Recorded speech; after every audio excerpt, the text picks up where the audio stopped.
So what you can also do is you can go ahead and write reports with the help of Kimi. Let's say, for example, I'm going to go around and say write a report of rise in use of social media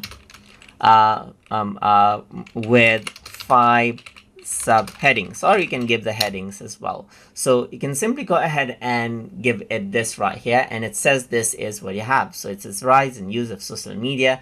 Then it goes ahead and gives me the outline for the report, like introduction, technical advancements, changing user behavior. So I got 3 headings already, and then I got the impact on society, as you can see right there. And I got business and marketing opportunity right here as well. Future trends and challenges right here, just like this. And it goes ahead and gives me a conclusion right here.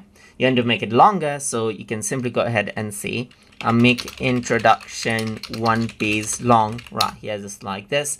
And then what happens is that it'll simply go ahead and give me the detailed introduction accordingly. So you can see that it is thinking right here, and then you got the introduction, as you can see right here, and it's writing it in detail. And this is how Kimi can actually help you with your reports as well and generate out contents right here, just like this. So you got from introduction right here, 1 page long report right here, just like this for the introduction.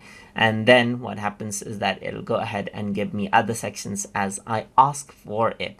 So that is how you can go ahead and write out reports inside of Kimi. So hope you guys learned something as always. And as always, please like, comment, share, and subscribe.